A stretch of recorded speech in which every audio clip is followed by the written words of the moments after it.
열심히 기도한 다음에 결혼하신 거 아시잖아요. 정말 내가 가족을 위해서 다 십자가를 지고 가야지. 집에 들어가 남편 얼굴 보는 순간에 다 잊어버려요. 확 그냥 돌아버리잖아요. 남편 보는 순간, 아내 보는 순간. 너무 힘들었어요. 너무 힘들었어요. 목회자라고 왜 그냥 저희 와이프랑 저랑 다 서울 출신이잖아요.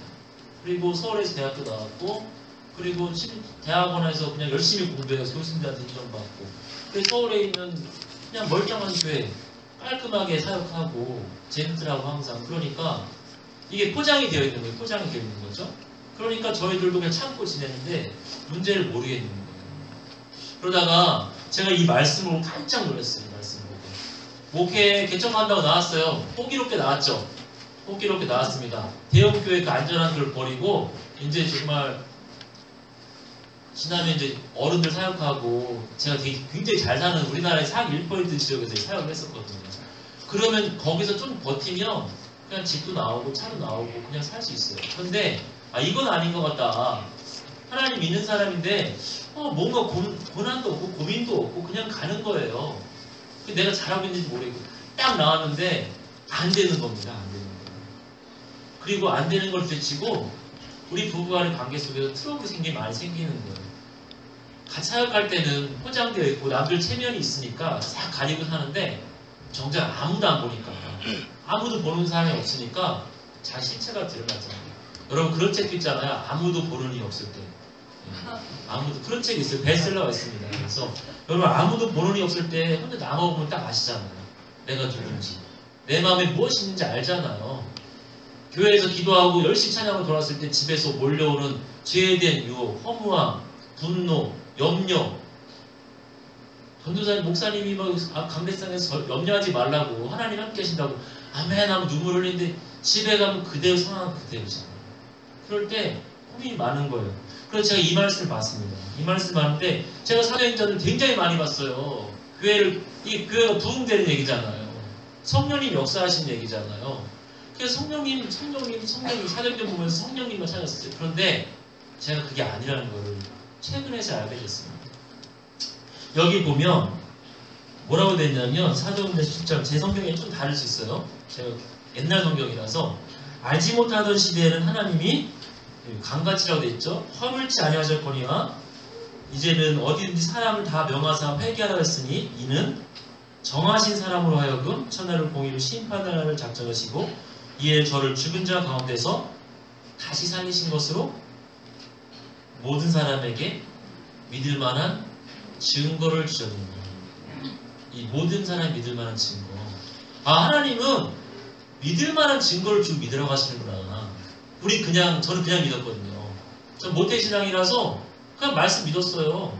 그리고 가끔 체험도 하고, 그리고 저는 좀 사역하면서 은사가 있었는데 영적으로 굉장히 민감해가지고 그냥 제가 이렇게 얘기하면 이루어진 것들이 많았어요. 약간 예언의 인사, 지금은 뭐 그런 신경 쓰지도 않는데, 그러니까 그냥 제가 믿는 줄 알았죠. 제가 방언도 하고 전도도 하고 굉장히 이렇게 은혜도 많이 받고 사역도 그럭저럭 하는데 저는 여기 이 말씀 보고 깜짝 놀랐어요. 모든 사람 믿을 만한 증거를 주고 믿으라고 하시는데 나는 그냥 믿었네? 이거예요. 그 모든 사람 믿을 만한 증거가 무엇이죠? 그 앞에 보시면 됩니다. 이에 저를 죽은 자 가운데서 다시 살리신 것으로. 우리 담임 전사님께서 지금 1학년에 계시잖아요. 제가 항상 고민이었어요. 대학 다닐 때 철학과 수업을 되게 많이 들었거든요. 왜냐면 하나님 계신 거를 증명을 해야겠는데 너무 어려운 거예요. 성경 하나님 말씀이라고 아무도 안 믿으니까. 그래서 변증이구나. 그래서 철학을 공부해야지. 그래서 논리적으로 무장해야지 하고서 철학과 공부를 엄청 많이 했어요. 나중에 철학과 교수님이 철학과 학생들보다 저를 더 많이 알아요. 왜냐면 제가 다 수업을 찾아 들어가고 점수 잘 받고. 그래서 어떤 철학 교수님은 불교 철학을 듣는데 자네가 진짜 불교신자 같다고 이런 정도로 불교에 완전히 공부를 했는데 고민된 게 뭔지 아세요? 더 헷갈렸어요. 아니 불교에서 믿는 신앙 고백하고 이슬람교에서 힌두 철학도 배웠거든요. 힌두에서 믿는 신앙 고백하고 기독교에서 하는 신앙 고백하고 딱 이름만 바꾸면 돼요. 알라, 부처. 그럼 뭐가 진짜지? 고민이 되는 거예요. 그리고 이슬람 사람들이 왜 목숨을 걸고 자폭할까요? 자기 입장에 순교해요. 우리 입장에서는 무식하다고 그러는데 자기 자신들은 알라를 너무 사랑하는 거예요. 알라가 우리말로 뭔지 아세요? 하나님이에요. 그래서 사람들이 말하는 거예요.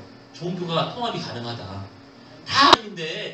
다 하나님인데 이름을 좀 다르게 부르고 조금 하나님 너무 크니까 어떤 사람 하나님 이 부분을 보고 어떤 사람 하나님이 이 부분을 보니까 그래서 그런 거야. 다 통해. 딱 그러는 거예요. 그런데 정말 제가 헷갈리다. 그래서 제가 딱 멈췄어요. 멈추고 성도들 앞에서 제가 이런 혼란을 말 안 해요. 제가 이런 갖고 있는 거 말 안 하고 그냥 성경만 얘기하기 시작했습니다. 그런데 기독교에 딱 유일한 차이가 있어. 기독교는 증거가 있다는 거예요. 뭐죠? 부활입니다. 부활밖에 없어요. 정말 여러분 영상을 보셨는지 모르겠지만 그 겟세마네 동산에 십자가가 3개 있었습니다. 누가 예수님이죠? 누가 하나님이죠? 누가 하나님이죠? 네? 가운데요? 아니 섞으면요. 그래도 가운데 왔다고요? 가운데 있다고요? 기억해야 되나요? 그럼 이쪽이라고요? 여기 될까봐 가운데 한번 못 펴겠는데 외국 사람 없으시죠? 미국 사람? 그거예요. 부활하신 분이 하나님이신 거예요. 부활하신 분. 그러면 저는 부활이 없어도 믿었잖아요. 하나님 믿을 수 있어요. 그게 겸손일까요? 진짜 교만한 거예요. 야, 나는 이 부활이라는 증거를 통해서 믿어하는데 저는 괜찮습니다. 저는 그냥 믿었어요. 저는 그런 거 하나도 없어 믿어요. 저는 심지어 전 방언도 안 하고 체험 하나도 없거든요. 근데 믿어요. 그거는 겸손이 아니라 진짜 하나님이 주신 증거를 무시하는 가장 극악한 행위예요. 그래서 이런 사람은 예수님이 뭐라고 하는지 아세요? 악하고 음란한 세대라고 했습니다. 마태복음 12장 한번 보겠습니다. 성경 말씀을 좀 찾을 거예요.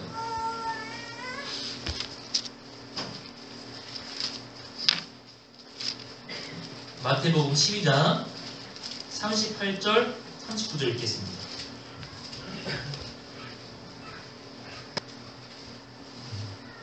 같이 읽겠습니다. 그때 서기관과 바리새인 중 몇 사람이 말하되 선생님이여 우리에게 표적 보여주시기를 원한다.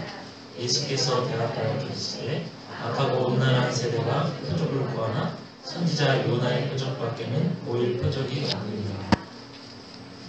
이게 중요한 밖에는 다른 게 있다는 소리 없다는 소리예요. 없다는 거예요. 없습니다. 다른 거 없어요.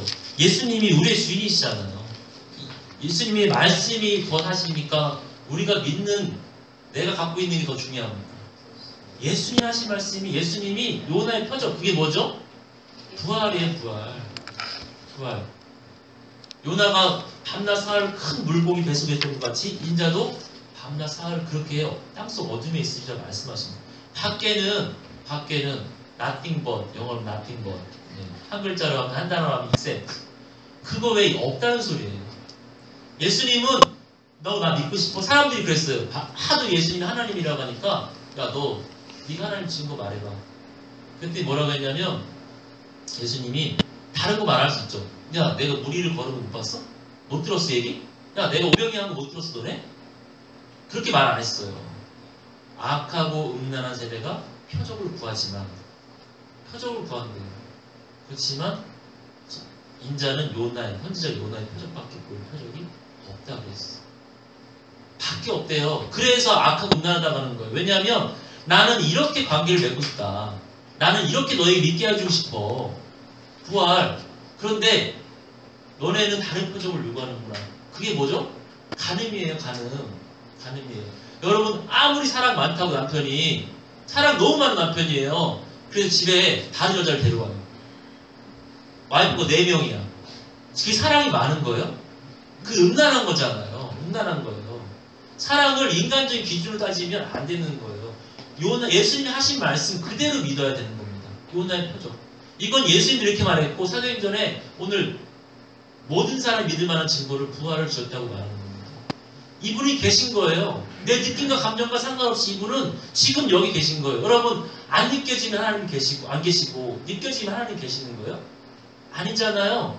부활하셨기 때문에 느낌과 감정과 상관없이 믿을 수 있는 겁니다. 여러분 우리가 얼마나 느낌 감정이 휘둘린지 아세요? 정말 내가 눈물이 없어. 내가 찬양하는데 기쁨이 없어. 그러면 흔들려요. 여러분 그걸 믿을 수가 없는 거예요. 여러분 재판장이 사실 믿습니까? 느낀 감정을 믿습니까? 사실 믿어요. 내가 오늘 기분 꿀꿀하다고 1년짜리 줄 사람을 10년 주고 내가 좀 꿀꿀하다고 내가 기분 좋다고 재판장이 사형될 사람을 갑자기 한 5년이면 감할 수는 없잖아요. 기독교인들이 너무 느낀 감정이 흔들리는 거예요. 상황과 환경이 너무 흔들리는 겁니다. 내 상황이 안 되면 하나님이 안 계신 게 아니잖아요. 예수님이 부활 아닌 게 아니잖아요. 여러분을 느낀 감정이 큽니까? 부활이 큽니까? 당연히 부활, 상식적으로 이렇게 얘기하죠. 잘 배우셔가지고. 근데 그게 실제가 되느냐는 거예요, 실제가. 그게 실제가 되느냐는 거예요. 여러분, 마태복음 7장도 볼까요? 우리가 행함으로 구원받는 게 아니죠. 믿음으로 구원받습니다. 여기 보세요. 21절에 7장 21절 마태복음 시작. 주여 주여는 자마다 천국에 들어갈 것이 아니요 다만 하늘에 계신 내 아버지 뜻대로 행한 자입니다. 그날에 많은 사람이 나로 주여 주여 이 노릇하며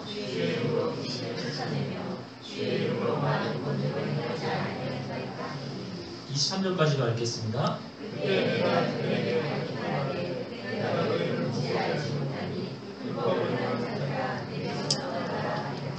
아멘.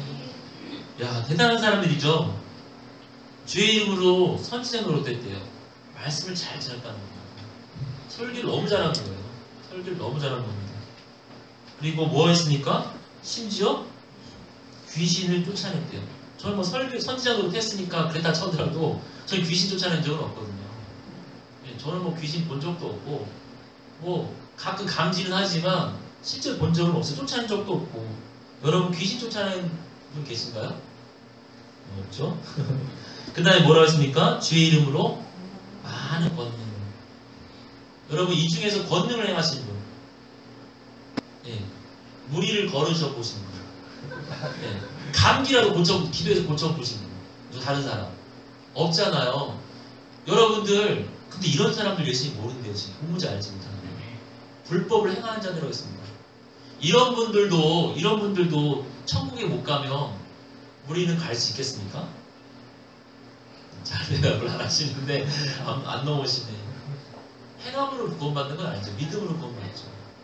그런데 그럼 어떻게 안 믿는데 주여 주여 하면서 어떻게 이렇게 방언도 알고 예를 들면 귀신도 쫓아내고 권능도 하는데 그러면 믿는 증거가 무엇인가? 내가 믿는 증거. 여러분 다 믿는 과정이 있어요. 잘 보면 있어요. 저 같은 경우에는 그냥 뭐 체험은 없었지만 어느 날 말씀이 정말 하나님의 말씀이 확 날라왔어요. 이렇게 그냥 보고 있는데 그냥 그거에 꼬꾸라졌죠. 근데 그것도 알고 보면 체험이잖아요. 체험이고 다 믿는 과정이 있습니다. 그런데 제자들도 그렇게 믿었을까요? 어떤 일을 통해서 모태신앙이니까 그냥 어릴 때부터 교회 다니다 보니까 자연스럽게 믿어서 내가 병이 걸렸었는데 나아서 아니면 하나님의 신비한 음성을 들어서. 근데 제 아들이 그렇지 않다는 거예요. 요한복음 2장 22절 보겠습니다.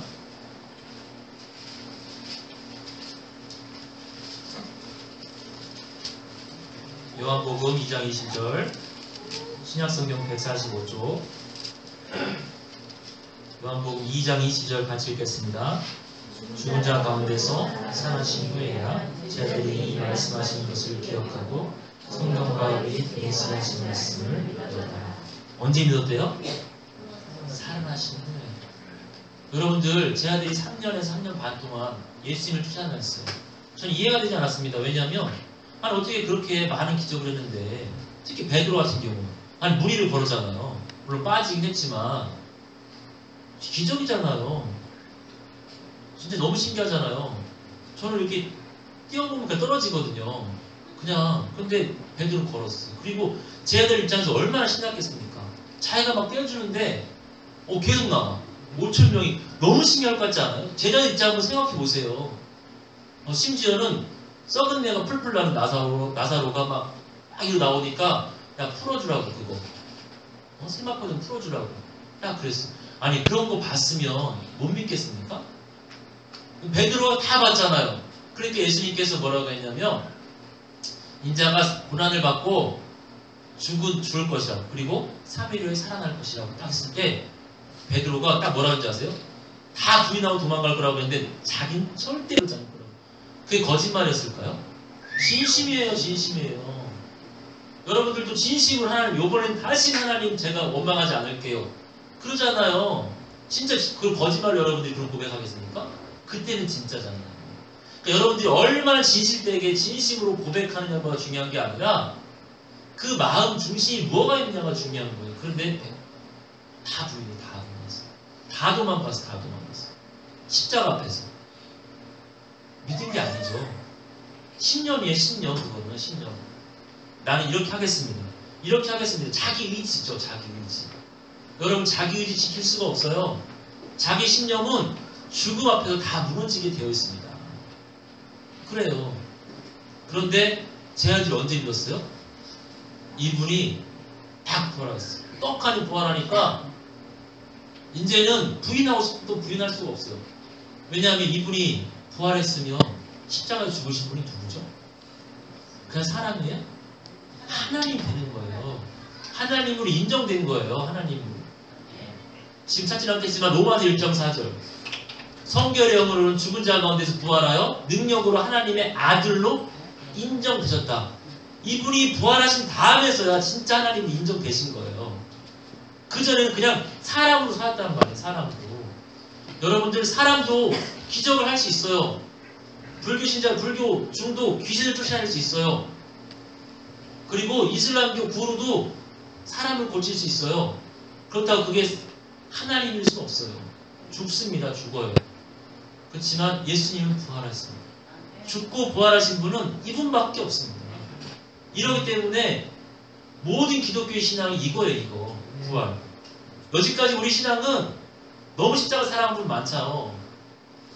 근데 십자가를 부인하는 게 아니라 만약에 이분이 죽어서 끝났으면 기독교가 생기겠습니까? 죽은 예수님을 믿겠습니까? 여러분들? 여러분 살아있고 예수님 죽었어요. 여러분을 살아있는 여러분을 믿겠습니까? 죽은 예수님 믿겠습니까? 당연히 살아있는 나를 믿죠. 우리 신앙이 항상 이 죽은 예수님께 머물러 있는 거예요. 죽은 예수님께. 죽었어. 여러분 소설도 한번 생각해 보세요. 발단이 합니다. 발단이. 딱 주인공이 어떻게 나와요. 그러다가 이야기가 좀 전개됩니다. 그러다 주인공이 위기를 겪어요. 뭐 예를 들면 어린아이도 있으니까 잠자는 수소공주 보면은 어떻게 하다가 어떻게 되니까 위기가 와요. 전개하다가 먹고 기절해 잠들어버려. 위기잖아요. 위기예요. 그리고 나서 왕자가 딱 나타났는데 죽은 시체랑 삽니까? 그리고 결론으로 죽은 시체와 행복하게 살았더라. 죽은 잠자는 공주와. 아니잖아요. 절정이 있습니다. 뭐죠? 살아나야 돼요. 딱 살아난 다음에 행복하게 되는데 소설도 이런데 항상 기독교는 발단, 전개, 위기, 절정이 있어야 돼. 결말로 넘어가요. 뭐냐면 여러분 복음 사복음서 쓰여진 이유가 뭐겠습니까? 예수님이 부활해서 그분이 하나님을 증거하려고 쓴 거 아니겠어요? 만약에 예수님이 죽은 다음에 끝났으면 사복음서가 쓰여질 이유가 없죠. 그냥 하나의 선지자에 불과한 겁니다. 이분이 부활했잖아요. 그러니까 그걸 믿을게 하려고 쓴 거예요. 마지막에 모든 성경에 사복음서에 쭉쭉쭉 가다 처음이 중요할까요? 마지막이 가장 중요할까요? 마지막이 중요하잖아요. 소설도 결론 없으면 얼마나 갑갑합니까? 제가 어릴 때 집에 어떤 책이 있길래 막 보는데 뒤 너무 재밌게 보는데 뒤에 찢어져 있는 거예요. 와 씨 여기 나와 여기 진짜요. 그런데 우리가 항상 십자가 예수님 나를 죽었지. 내가 이래도 되나? 내가 이래도 되나? 예수님 나를 죽었는데 난 이 모양이 뭐야 이게? 난 왜 이 모양이지? 하면서 항상 그러는 거예요. 그러니까 부득이하게 십자가만 바라보면 율법에 빠지게 되는 거예요. 어떤 행위에 적혀있는 율법이 아니라 내 마음의 율법 있잖아요. 예수님 나를 돌아갔으니까 내가 11조 열심히 해야 돼. 내가 예수님 나를 돌아갔으니까 기도해야 되는데 예수님 나를 위해서 돌아갔으니까 내가 참아줘야 되는데 그게 뭡니까? 그게 율법이잖아요. 행위로 행함 자는. 그러니까 결국에는 믿음은 구원으로 받는다고 하는데 결국에 보면 행함으로 가 있어요. 근데 그거 안 하려고 그러면 좀 죄책감 느껴져. 하면 또 내가 교만해져. 왜냐면 제가 있으니까. 내가 있으니까. 그래서 처음에 은혜 받고 기도 열심히 하는 분들이 있어요. 근데 기도를 너무 열심히 하는데 1년 정도 지나고 2년 정도 지나면 대장이 그게 대장. 왜냐면 자기가 그 기도했잖아요. 자기가 하는 자기 열심으로 하나님 앞에 섰잖아요. 자기 기도로. 그러니까 당당해지는 거죠. 어느 순간. 너무 처음에 하나님 사람이 감격하다가 너무 당당해지는 거예요. 이 부활이 너무 중요한 거예요. 우리 느낌, 감정 의지하는 존재, 보이는 것에 의지하는 존재. 그러기 때문에 예수님이 죽고 부활하셔서 믿을 만한 증거를 주신 거예요. 내 느낌, 감정 변하지 않습니다. 변합니다. 정말 아내가 조금 잘해주면, 저는 아내가 밥만 잘해주면 막 기분 좋다가 배고프면 화가 확 나면서 막 당이 떨어지면서 막 그러는 거예요. 이게 느낌이 그렇습니다. 여러분, 태양 하나를 500원짜리 동전 하나를 가릴 수 있어요. 500원짜리 진짜 그렇습니다. 마귀가 우리 느낌, 감정에다가 싹 하나 쳐놓으면 하나님이 뭐고 나 믿고 뭐고 그래 믿어 믿는데 하나님도 내 맘 이런 거 아실 거야. 내 오죽함 이러겠어 하면서 하나님 뭐 자기가 더 오라. 자기 감정이 더 오라요. 여러분들 태양을 등지면 보이는 건 여러분의 긴 그림자뿐이에요. 여러분들 부활하신 예수님 안 보고 딱 뒤돌아서가지고 하니까 거기서 예수님이 어떤 분인지 하나님도 알려고 하니까 복잡해지는 거예요. 그림자 보고 하나님 묘사하려고 그러세요. 너무 복잡한 거예요. 손가락도 제대로 안 보이잖아요. 부활하신 예수님을 딱 보는 게 굉장히 중요해요. 이분을 믿는 거. 그런데 잊지 말하면 다 마음 편하죠. 그렇지, 그렇네. 설득력 있네. 그렇지. 내가 어제까지 부활하신 예수님이 아니라 죽은 예수님을 보고 있었네. 신앙이 그러니까 내가 항상 6이었네. 이게 아니에요. 여기서 끝나면 안 됩니다. 여러분들이 이거는요, 마귀도 알아요, 마귀도 알아요. 마귀가 예수님 하나님이 아들 다 알았어요. 성경 보시면 아시잖아요.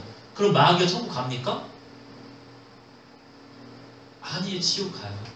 우리 신앙이 그런 거예요. 아는 데서 멈추는 겁니다. 아는 걸 신앙이라고 생각해요. 믿는다고 생각하는 거예요. 고백을 하죠. 그렇지만 진짜 믿는 게 이게 아닙니다. 왜 부활했을까요? 왜 믿을 만한 증거를 줬을까요? 우리에게 믿게 하기 위해서잖아요. 뭘 믿게 하기 위해서일까요? 이분이 하나님이고 나의 주님이시고. 도마가 만나자마자 요한복음 20장 7절 8절 보면은 주는 나의 주, 나의 하나님이시다 그랬어. 나의 주, 나의 하나님. 이분을 주인으로 믿는 거예요. 이분이 십자가에 죽으시고 부활하시면 그냥 사람이 아니라 하나님이고, 하나님이면 이미 이분이 나의 주인인 거예요. 내가 이분을 잘 모셔드리고 잘 못해드리고 이게 아니라 이미 주인이기 때문에 이분을 내 주인으로 믿는 거예요. 그렇기 때문에 죄는 무엇입니까? 내가 주인 된 거예요. 내 마음에 내가 주인인 거예요. 여러분, 예수님이 부활하셔서 하나님인 거 믿죠? 주인인 거 믿죠? 그럼 여기서 믿으니까 앉아있잖아요. 그런데 여전히 마음의 주인은 나야. 그러니까 그 믿음은 결국 구원에 이르는 믿음이 아닌 거예요. 구원에 이르는 믿음이 아닌 거예요. 그냥 입술만 쥐어줘야 하는 거죠. 정통이야. 지식은 정통이에요. 예수님이 부활했다. 믿을 만한 증거가 있다. 이분이 살아계신다. 이분이 나의 주인이다. 그런데 자기 마음의 주인 여전히 자기라. 이게 문제입니다. 여러분, 예수님을 믿지 않는 거, 이게 죄라고 하잖아요. 요한복음 16장 9절 보겠습니다.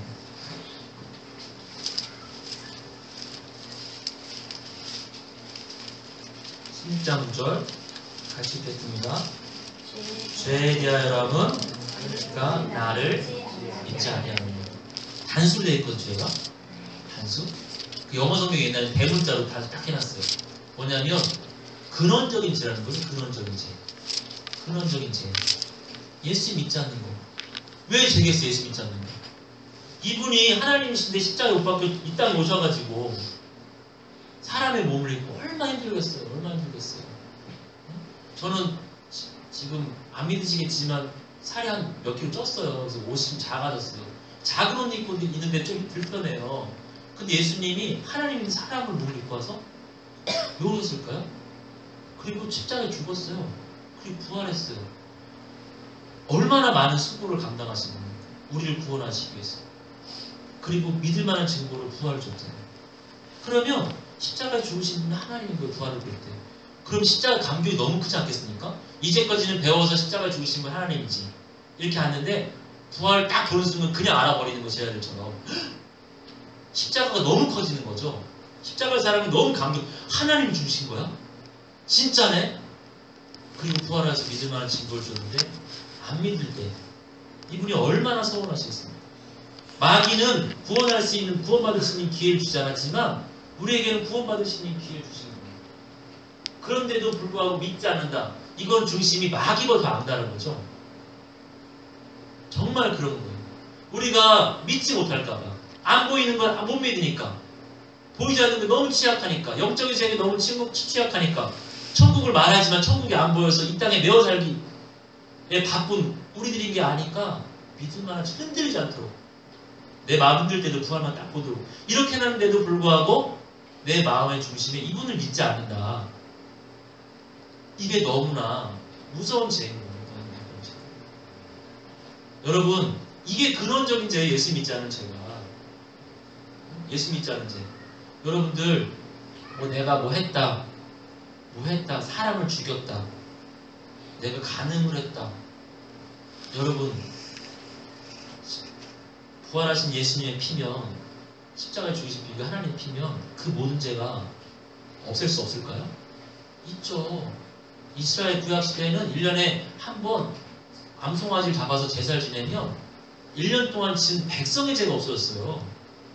그러면 부활하여서 십자가 죽으신 그 피가 하나님 피게 분명했으면 하나님 피면 모든 죄를 못 없애겠습니까? 정확하게 말하면 예수님이 이 땅에 죽으신 이유는 뭐냐면, 오셔서 죽으신 이유는 뭐냐면 내가 주인된 죄를 없애려고 했습니다. 내가 주인된 죄.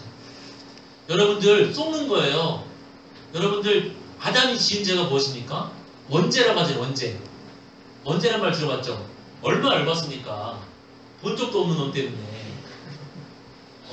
아유 아담, 그놈 때문에 내가 지금 이 죄에 눌려가지고 아담 하면서 욕하고. 저는 하나님 사랑이 너무 감사하면서도 항상 천국 가면 아담 한번 꼬락서니 한번 보고 싶었어요. 진짜로. 아니 진짜 다 진짜 욕도 하고 너무 안 하죠. 이러면서 천국 가면 예수님 나 사랑했으니까 나도 아담 용서해주긴 하겠는데 딱이 한 대 때리고 용서해줄 거라고. 쫙 때린 다음에 너 때문에 얼마나 고생인 줄 알아? 네가 지금 불순종해가지고 그 죄가 유전돼가지고 우리 이렇게 배웠잖아요. 근데 그게 아니에요. 아담이 지은 죄가 뭡니까? 불순종? 왜 불순종했어요 그러면? 창세기 3장 5절 보겠습니다.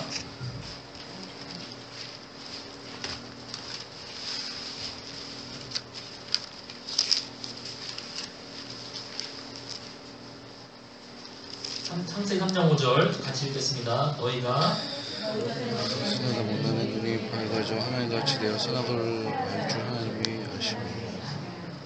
뭐가 지는데요? 하나님같이.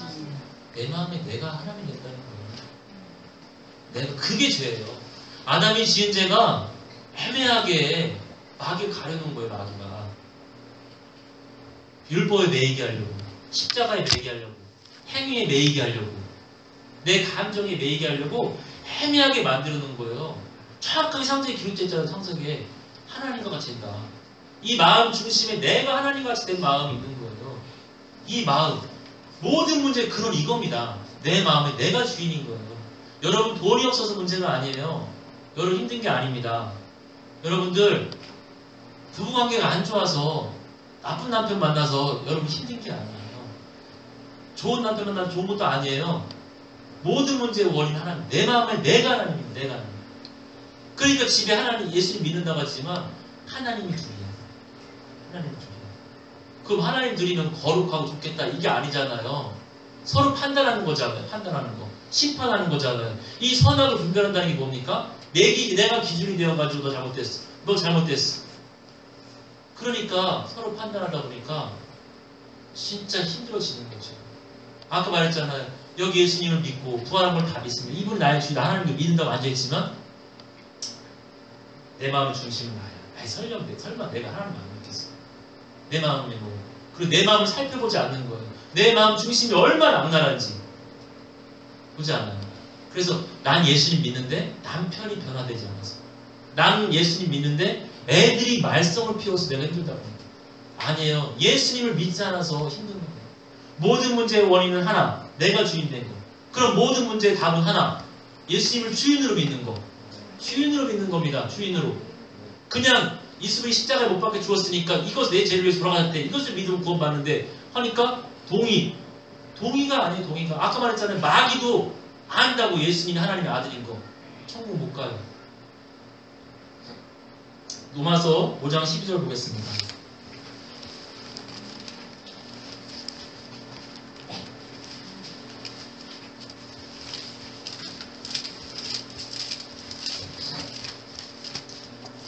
제일 많이 오해하는 구절 중에 하나인데요.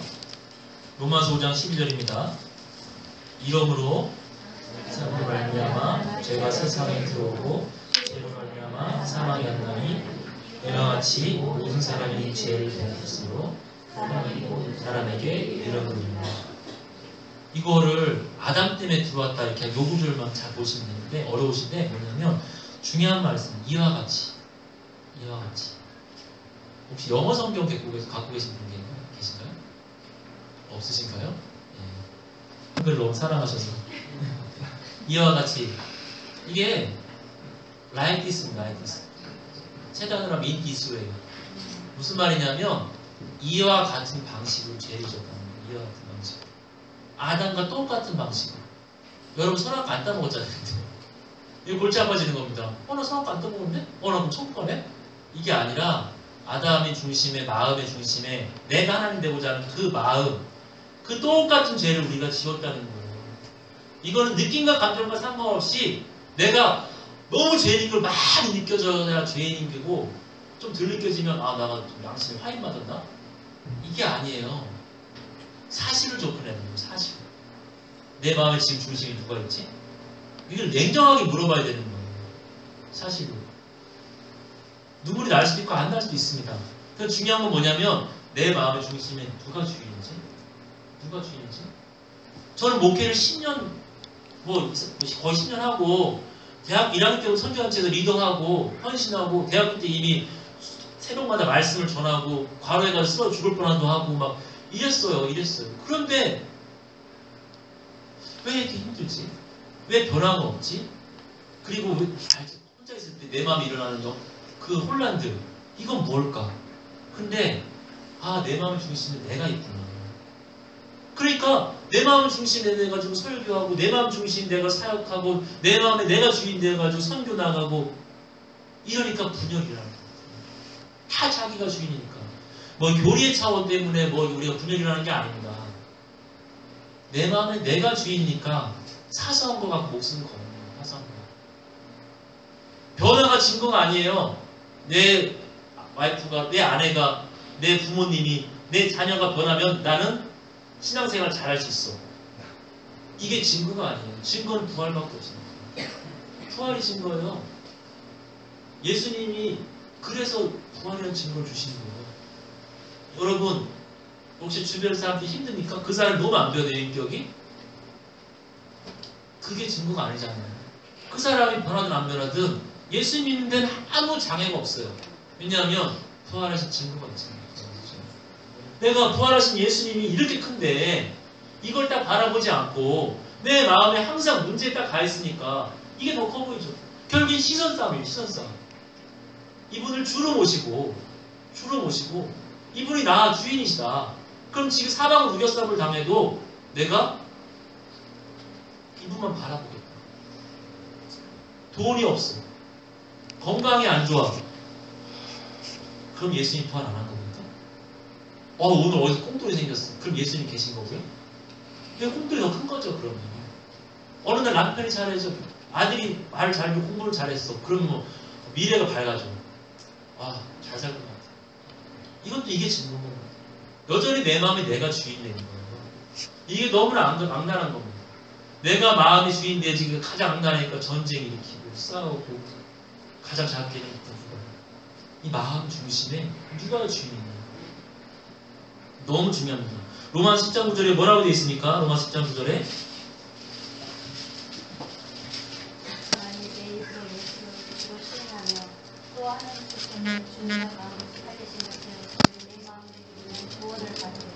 여러분들 훈련 받은 거 보니까 거의 반 이상은 이 말씀 외웠던가 아니면 들어본 말씀, 얼버무리면서라도 이렇게 따라할 수 있는 그런 것 같아요. 근데 내 입으로 예수를 주로 시인하며, 여기서 엔드잖아요. 다시 말한다, 이 다시 말. 곧 뭐예요? 또 하나님께서 그를 죽은 자 가운데 살리신 것은 내 마음이거든요. 입으로 시인한다는 게 그냥 앵글처럼 주요조하는 게 아까 마태복음 7장 그게 아니라 내 마음 중심에 이분이 부활하셔서 내 마음의 주인 되었다는 것을 입으로 튀어나온 게 주로 시인하는 겁니다. 그냥 엔드가 아니에요. 그냥 순서가 아니라 곧이에요. 곧 헬라어 말 곧. 내 입으로 예수를 주로 시인하고 곧 내 마음에 예수를 죽은 하나님께서 죽은 자 살리신 것을 마음. 여러분 마음 중심에 누가 있는지 그걸 믿고 나아가는 게 너무나 중요해요. 내가 주인 될 때문에 이분이 죽고 부활하여서 믿을 만한 증거를 주신 거죠. 이분이 그냥 오신 게 아니에요. 왜 그랬을까요? 왜 믿을 만한 증거를 주실까요? 우리를 사랑하시니까. 야, 증거를 딱 주고 나 죽었으니까 안 믿으면 너 죽는다 이제. 에? 이렇게 멱살을 잡고 우리 이렇게 오해할 수 있어요. 빼도 박도 못하게 하려고 예수는. 그게 아니라 얼마나 우리가 믿지 못하면, 얼마나 우리가 보이는 천국을 보이지 않는 세계에 민감하고 둔하면 이분이 증거까지 주시겠습니다. 증거를 주신 마음 딱 하나요. 믿어라가 아니라 내가 너희 이만큼 사랑을 모르겠니? 내가 너의 원래 주인이고 내가 너의 원래 하나님인 걸 모르겠니? 그래도 모르겠다고? 이분이 선악과를 만들어놨을 때는 이미 사람 입장에서 생각하시면 안 돼요. 사람 입장에서 그런 걸 왜 만들어놔가지고 이게 아니라 아담이 선악과 따먹기 전에 내 마음에 중심돼가지고 떠먹을 때는 피조물 하나 죽는 거예요. 피조물 하나 죽는 걸 끝나는 거예요. 그 하나님 입장에서 보십시오. 아담이 선악과를 따먹고 그 순간에 이분이 죽기로 작정되어 있는 거예요. 여러분 선악과 보시면서 내가 잃어버리는 것만 자꾸 이렇게 보면 그렇게 되거든요. 아쉬워지고. 근데 하나님 입장에 딱 보면 이분이 이미 창세전에 죽기로 작정하시고 선악과를 만들어 오세요. 목숨을 거신 거라고. 목숨을. 이분이 목숨을 걸고 우리 목숨 걸고 장난치는 게 아니라 이분이 목숨을 걸고 선악과를 만들어 오신 거예요. 그러니까 아담이 딱 먹는 순간에 이분이 수천년 전부터 성경대로 예언을 쫙 하시면서 그냥 딱 오면 안 믿잖아요. 그러니까 이사야 9장 6절 이는 하나님께 우리에게 낳고 한 아들 우리에게 주신 바 되었는데 그 어깨에 정사를 메고 그 이름은 기묘자라 모자라 전능하신 하나님 평강의 왕이라 영존하신 아버지 할 것입니다. 이게 누구인가? 시편에 주의 거룩한 자로 썩지 않게 하실 것입니다. 쭉쭉쭉 예언을 수천 년 동안 쭉 해야 오시. 그냥 오시면 아무도 못 알아볼까봐 그 예수님이 딱 오셔서 딱 무익었을 때 성경대로 오셔서 다 입으신 다음에 또 안 믿으실까봐 다른 건 다 할 수 있잖아. 성경 배우면 흉내낼 수 있잖아. 근데 죽고 딱 부활했을 때 성경이 다 이루어졌구나. 얼마나 섬세하세요. 그냥 오실 수도 있는 거예요. 그냥 오셔가지고 딱 부활하면서 딱 도망갈 수도 있는데 섬세하게 이분 다 해놓으시는 거예요. 섬세하게. 우리가 혹시나 다른 거 볼까. 그래서 이분이 섬세하게 하시고 믿을 만한 증거를 딱 하는 거예요. 고린도전서 15장 3절 내가 받은 것을 먼저 너에게 전하였더니 이는 성경대로 그리스도께서 우리 죄를 위하여 죽으시고 성경대로 3일 만에 부활하고. 성경대로 그대로 이루어지지 않습니까? 그러니까 얼마나 섬세하십니까? 그러니까 우리가 성경을 다 믿을 수 있는 거예요. 예수님이 부활했으면 성경이 다 이루어진 것이고 예수님이 부활했으면 예수님이 하신 말씀은 다 하나님 말씀 되고 한 번에 이거 성경 말씀을 배워가지고 막 다 하는 걸 배운 게 아니라 이분이 부활했기 때문에 그냥 어려운 구절도 그냥 하나님 말씀인 줄 봤습니다. 아멘? 그냥 믿는 거예요. 그냥 증거 없어도 옛날 믿었지만 이제는 증거 있기 때문에 내 감정 느끼보다도 예수님 말씀이 더 커지는 거죠. 그게 흔들지 않는 거예요. 이렇게 너무 섬세하게 하신 이유가 뭘까요? 몫을 거시고 선악과를 만드시고 그리고 쫙 하시는 거예요. 믿게 해주시고 너무 사랑합니다.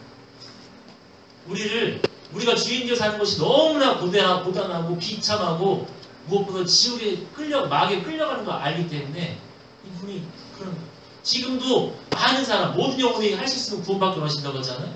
그 기다림 때문에 지금도 재림을 주시면서 우리가 복음을 전해서 많은 사람, 이 부활로 증거 있으면 얼마나 힘이 있습니까, 여러분들? 옛날에 그냥 믿으세요. 요즘에 예수님 부활했으면 딱 한마디만 돼도 역사에 못 박혀 있잖아요. 그게 역사책에 기록되어 있잖아요. 이분이 우리를 자녀로 만들었습니다.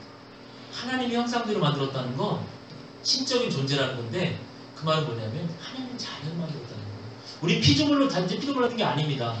하나님의 자녀로 모든 권세를 누리고 이 땅을 정복하는 그런 권세를 주시고 교제하면서 자녀를 만들어서 우리가 결혼하면 자녀 낳고 싶듯이 하나님의 사랑의 그 포성이 자녀를 낳는 거예요. 그렇게 우리를 자녀로 만들어서 우리를 피조물로 만든 게 아니에요. 창세기 5장 1절에 뭐라 했습니까? 아담이 자기 형상과 같이 셋을 낳았다고 했어요. 셋. 그 형상에는 자녀들입니다. 우리가 하나님이 원래 자녀인데 마귀한테 속아가지고 너 하나님 신다니까 원래 하나님 같은 존재인데 하나님 된다고 하는 속임수에 속아가지고 내가 마음에 진짜 안 되니까 그걸 없애시고 이분이 선악과 안 들어서 죽을 병 작정하시고 죽고 부활해서 우리의 마음의 주인들 친구를 주고 오늘 내가 너의 하나님이야. 내가 너의 아버지. 내가 너의 인생 책임져 줄게. 너 그렇게 살지 마. 너무 아프다. 믿어줘. 믿어줄 수 없겠니? 믿어줄 수 없겠니?